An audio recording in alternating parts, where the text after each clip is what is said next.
কবিতা কিংবা গান, নৃত্য আর অঙ্কন ভরিয়ে দেবে মন প্রাণ। আড্ডা জাংশন, আড্ডা জাংশন, আড্ডা জাংশন। আমারই চেতনার রঙে পান্না হলো সবুজ, চুনি উঠল রাঙা হয়ে। আমি চোখ ফেললুম আকাশে, জ্বলে উঠল আলো পূবে পশ্চিমে। গোলাপের দিকে চেয়ে বললুম সুন্দর।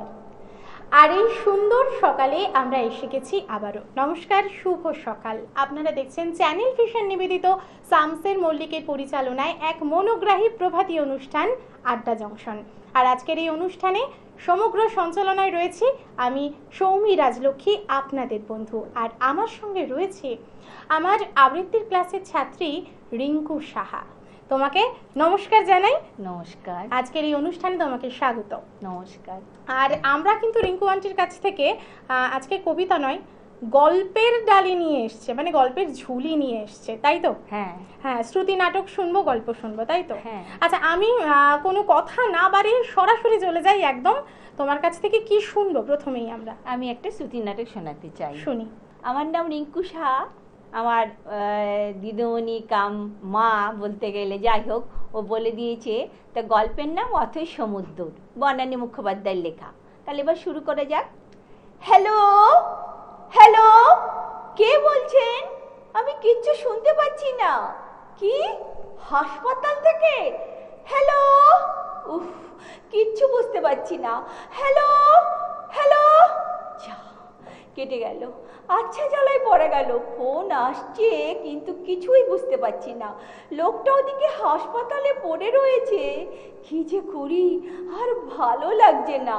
বৃষ্টিরও বলিহারি যায়, হচ্ছে তো হচ্ছেই, 4 দিন ধরে একটানা, থামবার নামই নেই।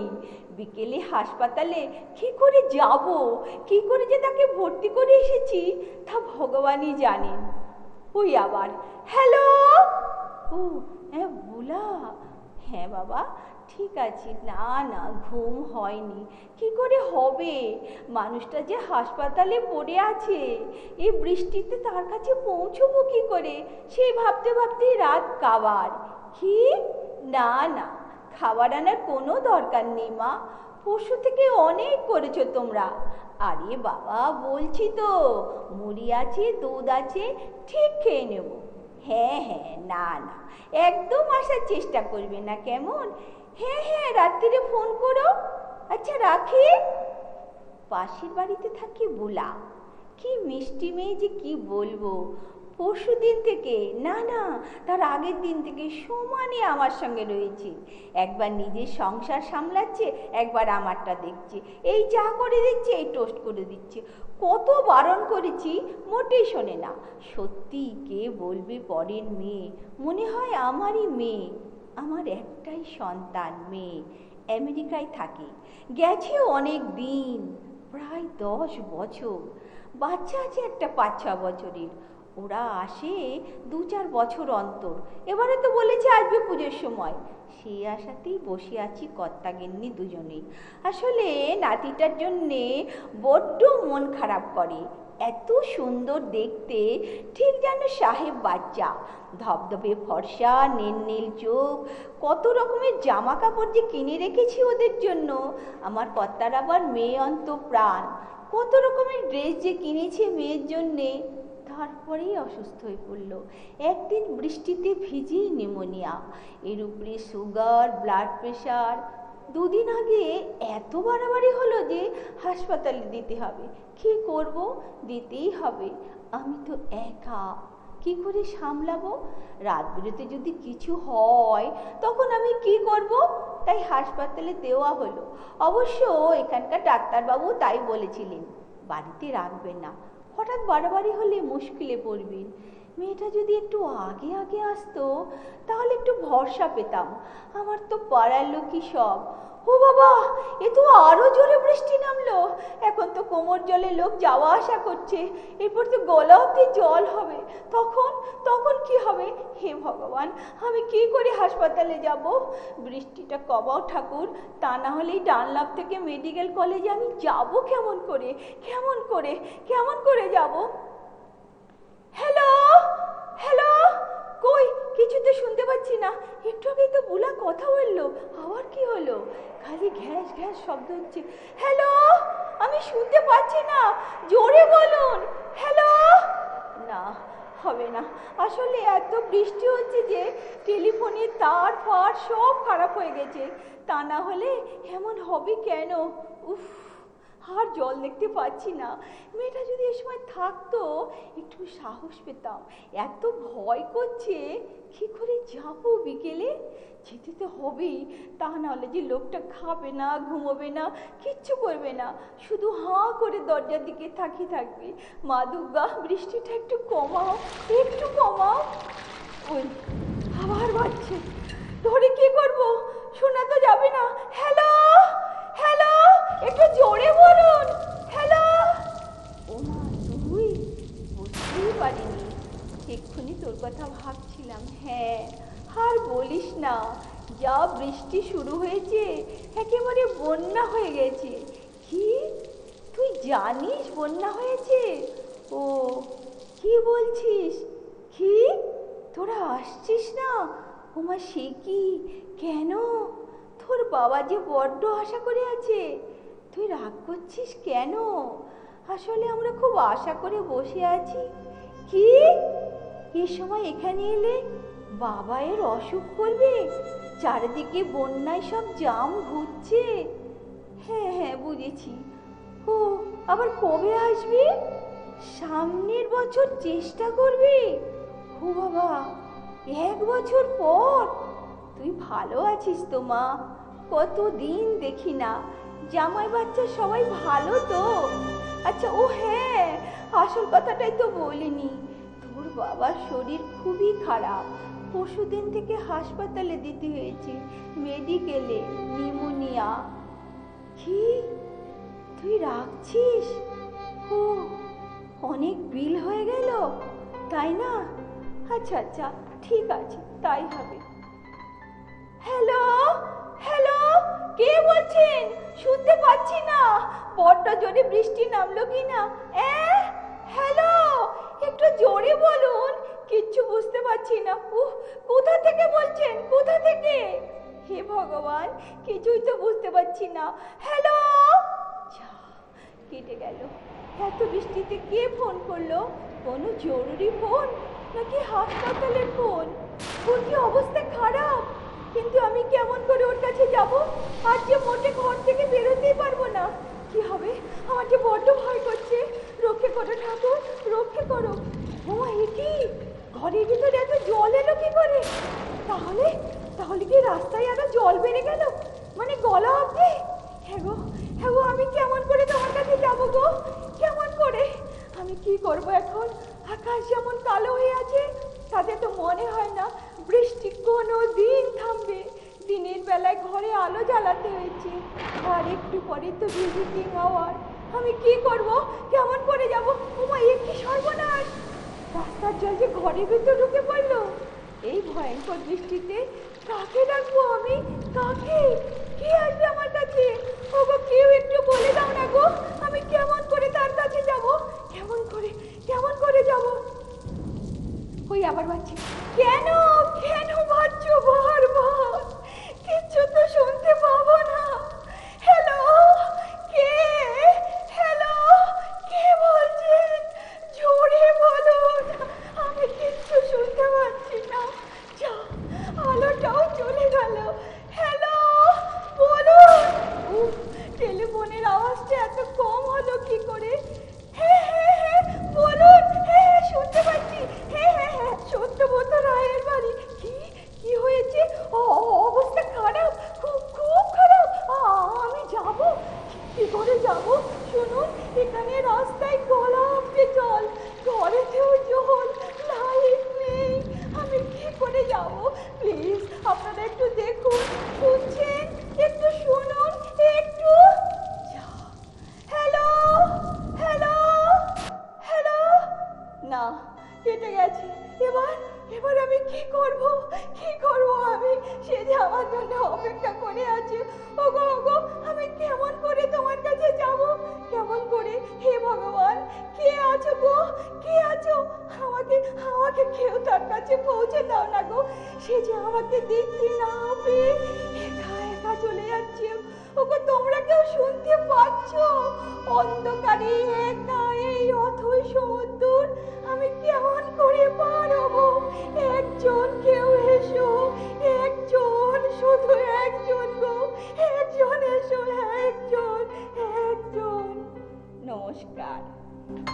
অসাধারণ অসাধারণ একটা গল্প অথৈ সমুদ্র, ভীষণ সুন্দর, তুমি বলেছো ভীষণ সুন্দর করে, খুব সুন্দর। আসলে একক শ্রুতি নাটক সত্যি তার জন্য কিন্তু অনেকটা আমাদের চর্চার প্রয়োজন হয়, অনেকটা ভালো লাগার প্রয়োজন হয়। আমি একটু ইন্টারফেয়ার করছি, চর্চা তো আমার আছে, কিন্তু আমার টিচার সৌমি মা না থাকলে আমি এই জায়গা কিছুতেই পৌঁছাতে পারতাম না।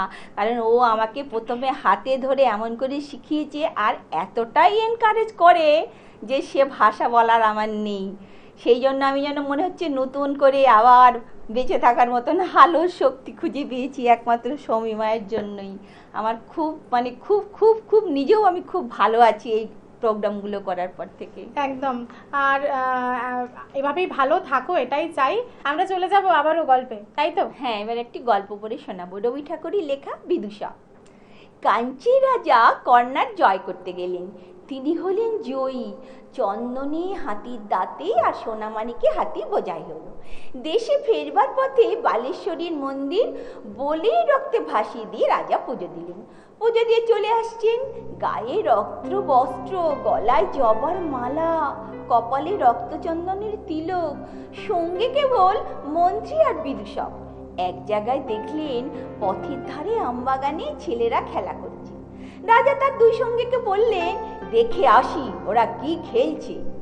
ছেলেরা দুই সারি পুতুল সাজিয়ে যুদ্ধ খেলছে। রাজা জিজ্ঞেস করলেন, কার সঙ্গে কার যুদ্ধ? তারা বললে, কর্ণাটের সঙ্গে কাঞ্চির। রাজা জিজ্ঞেস করলেন, কার জিত কার হার? ছেলেরা বুক ফুলিয়ে বলল, কর্ণাটের জিত, কাঞ্চির হার। মন্ত্রীর মুখ গম্ভীর হলো, রাজার চক্ষু রক্তবর্ণ। বিদূষক হা হা হা করে হাসলেন। রাজা যখন তার সৈন্য নিয়ে ফিরে এলেন, তখনও ছেলেরা খেলছে। রাজা হুকুম করলেন, একটা ছেলেকে গাছের সঙ্গে বাঁধো আর লাগাও বেত। গ্রাম থেকে তাদের মা বাপ ছুটে এলো, বলল, ওরা অবোধ, ওরা খেলা করছিল, ওদের মাফ করো। রাজা সেনাপতিকে ডেকে বললেন, এই গ্রামকে এমন শিক্ষা দেবে যে কাঞ্চি রাজাকে কোনো দিন ভুলতে যেন না পারে। এই বলে তিনি শিবিরে চলে গেলেন। সন্ধ্যাবেলায় সেনাপতি রাজার সম্মুখে এসে দাঁড়ালো। প্রণাম করে বললে, মহারাজ, শ্রীগাল কুকুর ছাড়া এই গ্রামে কারো মুখে শব্দ শুনতে পাবেন না। মন্ত্রী বললেন, মহারাজের মান রক্ষা হলো। পুরোহিত বললে, বিশ্বেশ্বরী মহারাজের সহায়। বিদূষক বললে, মহারাজ, এবার আমায় বিদায় দিন। রাজা বললেন, কেন? বিদূষক বললে, আমি মারতেও পারিনি, কাটতেও পারিনি। বিধাতার প্রাসাদে আমি কেবল হাসতে পারি।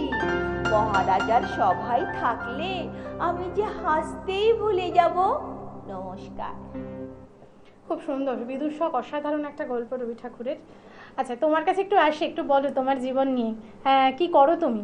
আমি পুরোপুরি হাউস ওয়াইফই, বলতে গেলে হাউস ওয়াইফ। আচ্ছা, আর এখন নতুন করে এই চর্চা চলছে? খুব ভালো লাগছে। এই চর্চা করার জন্যই আমি খুব ভালো আছি, সুস্থ আছি, মনের দিক থেকে শরীর দিক দিয়ে খুব ভালো আছি। একদম, খুব ভালো, এগিয়ে চলো, এটাই আশা রাখি যে আগামী দিনে আরো এগিয়ে চলো, আর আমি তো আছি সঙ্গে একদম। আচ্ছা, কি গল্প শুনবো এরপরে? এখন শ্রুতি নাটকও করতে পারি, গল্পও করতে পারি। শ্রুতি নাটক যদি বলো তাহলে আমি শ্রুতি নাটক শোনাতে পারি, যেটা তোমার সুবিধা হয়। হ্যাঁ, আমি আরেকটা শ্রুতি নাটক শোনাতে চাই। গল্পের নাম ট্যাপা টেপি, বনানী মুখোপাধ্যায়ের লেখা। যাই যাই। ও বাবা টেপি, তুই? কি ব্যাপার, তুই এসেছিস কেন? আমি নিজে থেকে এসেছি নাকি? মাই তো পাঠিয়ে দিল। কেন? কেন তোকে পাঠালো? কেন নিজে একটু আসতে পারলো না? তা আমার মার কি কোনো কাজ নেই? সব ফেলে তোমার কাছে এসে বসে থাকবে? মা চলে এলে দোকান দেখবে কে? বাবা তো বাজারে গেছে মাল আনতে। তা বলে তোকে পাঠাবে? তোর মাটা চিরকালটাই হাবড়ি থেকে গেল। খবরদার বলছি দিদা, তুমি আমাকে এমনি হাবলি বলবে না কেন? মায়ের কি কোনো নাম নেই নাকি? আর মা কি এমনি এমনি পাঠিয়েছে? তোমার ছেলেই তো যাওয়ার সময় বলে গেল। কি বলে গেল? বাবাকে বললো, হারুদা আমার শ্বশুর মশাইয়ের শরীরটা খুব খারাপ, আমি ওখানে যাচ্ছি, তুমি একটু মিঠুকে মায়ের কাছে পাঠিয়ে দেবে প্লিজ, মা একা আছে তো। ও তা হ্যাঁ, বাবাটা বললো বৌমার বান্টি কোথায়? তো তোমার ছেলে বললো ওরা আগেই চলে গেছে। হ্যাঁ হ্যাঁ, দুদিন আগেই তেনারা চলে গেছেন। তা তো যাবেই, বাপের অসুখ নিয়ে মেয়ে বাপের বাড়ি যাবে নাকি শাশুড়ির মুখের দিকে তাকিয়ে বসে থাকবে? এই তুই একদম ফটফট করবি না। সেই দিনকার পুঁচকে ছুরি তাকে পাঠিয়েছি আমার কাছে কাজ করতে, একে আমার শরীরটা ঠিক থাকে না, সেই জন্যই তো তোমার ছেলে আমার মোবাইল নম্বর দিয়ে গেছে। হঠাৎ যদি কিছু হয় তাইলে? হঠাৎ যদি কিছু হয় মানে কার কি হবে? কেন তোমার? বুড়ো মানুষ, বলা যায় না। যদি হঠাৎ কোনো গড়বড় হয়, গড়বড় মানে পরিষ্কার করে বল। মানে হলো হঠাৎ যদি অজ্ঞান হয়ে যাও, কিংবা বাথরুমে পড়ে যাও, কিংবা মাথা ঘুরে যায়, কি হার্টে ব্যথা হয়, অথবা যদি কলেরা মতোই হয়, তাইলে ফোন করতে হবে তো। এই একেবারে অলক্ষণে কথা বলবি না। কেন রে, আমার কলেরা হবে কেন? আমি কি তোদের মতো অখাদ্য কুখাদ্য খাই? আমি অখাদ্য কুখাদ্য খাই নাকি? খাসি তো। রাস্তায় দাঁড়িয়ে দাঁড়িয়ে ফুচকা খাস না? তা রাস্তায় দাঁড়িয়ে খাবো না তো কি ফুচকাওয়ালাকে বাড়ির সাথে নিয়ে আসবো? ও দিদা, তোমার না মাথাটা একেবারে গেছে। তুই চুপ করবি? যা, ওই আলমারির মাথায় একটা কালো শিশি আছে, নিয়ে আয় যা। কই তোমার কোন শিশি? ও এই তো, কি আছে এতে দেখি। গো কি পোষা গন্ধ। হ্যাঁ, গন্ধ না ছাই, এদিকে নিয়ে আয়। কি করবে? মাথায় মাখবে নাকি এই পোষা তেল? মরণ, মাথায় মাখবো কেন? হাঁটুতে হাঁটুতে। বাতের ব্যথায় মরে যাচ্ছি। আমিও মরে যাচ্ছি তোমার পোষা তেলের গন্ধে। এই নাও মাখো যত পারো, আমি বারান্দায় যাচ্ছি। বারান্দায় যাচ্ছিস মানেটা কি? বলি ওই তেলটা কে মালিশ করে দেবে? হ্যাঁ, আমি নিজেই মালিশ করব? আমার দ্বারা হবে না। তাহলে আপনার দ্বারা হবেটা কি শুনি? শুধু ফুচকা খাওয়া আর ভটভটি চেপে ঘুরে বেড়ানো ট্যাপাটার সঙ্গে? ভটভটি চেপি মানে? বাইকে চেপে ভটভটি বলছো কেন? ওই হলো, যার নাম ভটভটি তার নামই বাইক। আমি কি দেখতে পাই না নাকি? ওই ট্যাপা মতন একটা ছেলের বাইকে পেছন পেছন ঘুরিস না তুই? বসিস না বাইকে? হ্যাঁ বসি তো, সে তো সবাই জানি। আর ট্যাপা আবার কে? ওর নাম কি ট্যাপা নাকি? ট্যাপা ছাড়া আবার কি? যা সন্ডা মাটা চেহারা, মাগো দেখলে লোকে ভিড়মি খাবে। তারপর থুতনিতে এক চিলতে দাড়ি, কিন্তু মাথায় এক কণাও চুল নেই, একদম ন্যাড়া। মোটেই ন্যাড়া নয়, মাথার মধ্যে লাইন লাইন করে চুল, ওটা গজনী স্টাইল। আবির খান করেছিল ওই রকম মাথা। কি স্টাইল? গজনী, গজনী হিন্দি সিনেমায়। এখন সবাই হিন্দি সিনেমায় ন্যাড়াই হয়। আমি, সলমন, সঞ্জয় দত্ত। থাক, কাজ নেই মানে সব সময় খালি লোকের দোষ ধরা। কেন? ও কি চাকরি করে না নাকি? রীতিমতো ব্যাংকে চাকরি করে, বুঝেছো? হ্যাঁ, ব্যাংকে কাজ করে না ছাই। ওই টাপাকে কে কাজ দেবে রে? ওকে দেখলেই তো লোকে পালিয়ে যাবে। হ্যাঁ, পালিয়ে যাবে। তুমি তো সব জেনে বসে আছো। ও হলো ব্যাংকের সিকিউরিটি গার্ড। একবার ডাকাতও ধরেছে আপিসে। কত পাইস পেয়েছে তা জানো? তা ঠিক, যা চেহারা, ডাকাতরাও ভয় পাবে। দিদা, আমি কিন্তু চলে যাবো বলে দিচ্ছি, থাকো তুমি একা। এখনো বলছি, ও আপদের সঙ্গ ছেড়ে দে, কোনোদিন কেটে পড়বে তখন বুঝবি। কেটে পড়বি কেন? বিয়েই হলো না, অমনি কেটে পড়লে হলো? মাধ্যমিকটা হয়ে গেলেই বিয়ে হবে। অত বড় ধেরে ছেলে একদম মাধ্যমিক দেবে? দূর তো, ও মাধ্যমিক দেবে কেন? আমি দেব। ও তো উচ্চ মাধ্যমিক দেবে, পাস। তা না হলে কি এমনি এমনি চাকরি পেয়েছে? উফ, ওই আবার জানা, ওদিকে তো পরান যায় জলিয়ারে হচ্ছে। যা যা, দূর কর এখন যত সব জ্বালাতন।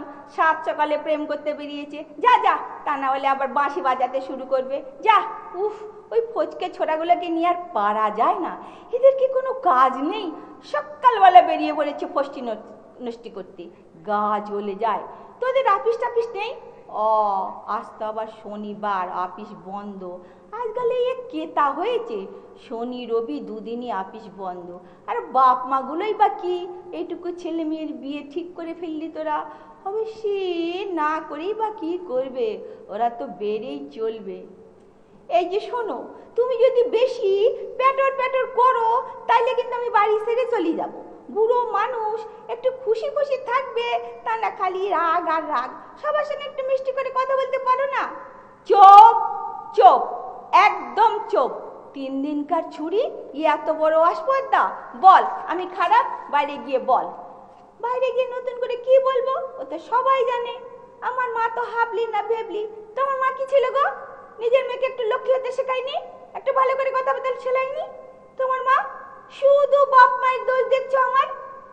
টেপি, টেপি আবার কি? টেপি, তুমি চেঁচাতে পারো, আমি পারি না? আমার কিন্তু মাথায় রক্ত উঠে যাচ্ছে, এরপর কিন্তু প্রেসার বেড়ে যাবে বলে দিচ্ছি টেপি। তখন যদি ঠাস করে মাটিতে পড়ে যায় তুই বিপদে বলবি। শিগগির টেবিল থেকে আমার প্রেসার মাপার যন্ত্রটা আন। চুপ করবি, যন্ত্রটা আগে আমার হাতে লাগা। ঠিক করে লাগা। ওরে বাবা, কি ঝামেলায় পড়লাম। এই তো লাগিয়েছি, এবার কি করতে হবে? জয় বাবা লোকনাথ, রক্ষী করো। বোতামটা টেপ। হ্যাঁ, এবার ওপরেরটা কত হলো, নিচেরটা কত হলো? মরণ, আমার হাদার মতো কি দেখছিস? এ তো তোর করে নম্বর চলিয়ে যাচ্ছে। যাবেই তো, আমি তো জানি, বুঝতে পেরেছি। এবার থেমেছে, দেখ কত হলো। 120 আর 88। ভালো না খারাপ? ও দিদা, খারাপ খারাপ। সর্বনাশের মাথায় পা। এখন কি করব? তোমার ছেলেকে ফোন করব না হিন্দু সৎকার সমিতিতে? কোথায় করব? হিন্দু সৎকার সমিতি? কেন রে? ও বাবা, তুমি নিয়ে যাবে না? এখনো মরলামই না, এক্ষুনি হিন্দু সৎকার সমিতি। জানতে জানতে ওই গাড়িতে চাপাবি? বলিহারি বাবা, টেপি তো টেপি। হইছা, ভুল হয়েছে গো, সৎকার সমিতি তো নয়, এই অ্যাম্বুলেন্স। মনে পড়েছে, ফোন করে দি, নম্বর আছে আমার কাছে। থাক, অত দয়া দেখাতে হবে না। না না, তুই থাকলে আমার প্রেশার আরো চচ্চর করে বাড়বে। তুই চলে যা। সারা জীবন আমার মুখের উপর কেউ কোনো কথা বলেনি, আর তুই সেদিন জন্মালেই আমার উপর চিৎকার করিস এত বড় আসপর্দা বলে কিনা আমার মা কিছু শেখায়নি। ঠিকই তো বলেছি, তুই তো 24 ঘন্টা আমাকে বলো তোর মা কিছু শেখায়নি, তাই আমিও বলেছি। কেন কেন বলবি? আমার কি মা ছিল? তাকে কি দেখেছি কোনোদিন? সে তো জন্ম দিয়ে কেটে পড়েছে, তো শিক্ষাটা দেবে কখন রে? ও মা গো, কি সর্বনেশে কথা, মাকে মোটে চোখেই দেখোনি। ও দিদা, ভুল হয়ে গেছে গো, মাফ করে দাও। সরি সরি গো। কাকি, জেঠি, পিসি সবার মুখে এক কথা, মা খাওয়া মেয়ে, অলক্ষণে, তাড়াতাড়ি বিয়ে দিয়ে দূর কর। তো কোথা থেকে শিখবো রে ভালো কথা? কে শেখাবে আমায়? খারাপ কথা, রাগে কথা শুনেছি, খারাপ কথা শিখেছি, রাগ করতে শিখেছি। ও দিদা, তুমি কাঁদছো কেন? তুমি আর কেঁদো না গো। তুমি তুমি তোমার অবস্থা কেমন, ভালো না খারাপ? খারাপ, খুব খারাপ। একটা কাগজ কলম দিয়ে তো শেষ লেখাটা লিখে দি। শেষ লেখা মানে? তুমি কি এখন শেষ হচ্ছ নাকি? বোধ হয়, আমি টের পাচ্ছি আমার মাথা তরাক তরাক করছে, বুকের ভিতর ধরাস ধরাস হচ্ছে। ও বাবা, তবে তো অনেক কিছুই হচ্ছে। কাগজ কলমটা নে। এই তো নিয়েছি, এবার লেখ। আমি লিখবো? সে আবার কি? কথা বাড়াসনি, লেখ। আমার মৃত্যুর জন্যে। আমার মৃত্যুর জন্য মানে? আমার মৃত্যুর জন্যে হারুর মেয়ে। হারুর মেয়ে? ও মা, সে কি গো? সে যে আমি। ও বাবা গো। ও কি রে, তোর আবার কি হলো? টেপি, ও টেপি, তোর কি হয়েছে? আমার প্রেশার বাড়লো তো, তুই শুয়ে পড়লি কেন? যা, তুই কি অজ্ঞান হয়ে গেলি নাকি? খেয়েছে, ঠিক আছে বাবা, কাগজটা ছিঁড়ে ফেলছি। নে এবার ওঠ, তোর ট্যাপা তোমার আবার এলো বলে। ও টেপি, টেপি রে, দেখিস বাবা মরে যাসনি যেন। আমি ওসব সৎকার সমিতি ফমিতি ডাকতে পারবো না। ও বাবা, একই কাণ্ড। ওরে টেপি, ওঠ না। ওরে টেপি, ওঠ বাবা, ওঠ ওঠ, একটিবার চোখ খোল, ওঠ। নমস্কার। বাহ, খুব সুন্দর, খুব মজার একটা গল্প শুনলাম আমরা। আর এর মধ্যে কিন্তু আমাদের সময় শেষ। খুব ভালো লাগলো। তোমার কেমন লাগলো আজকের অনুষ্ঠানে? খুব ভালো লেগেছে, খুব সুন্দর, খুব ভালো লাগলো। আর তোমার জন্য রয়েছে বেশ কিছু উপহার। আমাদের রয়েছে চ্যানেল ভিশনের পক্ষ থেকে এই মেমেন্টোটা, তার সঙ্গে রয়েছে এই মেডেলটা, তোমাকে পরিয়ে দিয়ে এটা। Thank you. তার সঙ্গে রয়েছে খুব ভালো লাগছে, এই খুব আনন্দ লাগছে। শংসাপত্র। হ্যাঁ, তোমার জন্য, আর বালুকাবালা টুরিস্ট ক্যাম্পের পক্ষ থেকে এই গিফট কুপন। খুব খুব খুব খুব ভালো আনন্দ থেকো। হচ্ছে, খুব ভালো লাগছে, একদম। তোমার জন্যই সব কিছু হলো। এটা আমি তো সেটাই ভাবছি যে এই যে প্ল্যাটফর্মে আসতে পারলাম, এখানে আসতে পারলাম, এটা তোমাকেই আমার অশেষ অশেষ ধন্যবাদ জানাই। একদম, আমাদেরও খুব ভালো লাগলো। আর আপনাদের আজকে এই অনুষ্ঠান এই পর্যন্ত, দেখা হবে আবার আগামী দিনে। ততক্ষণ ভালো থাকুন, সুস্থ থাকুন, নমস্কার।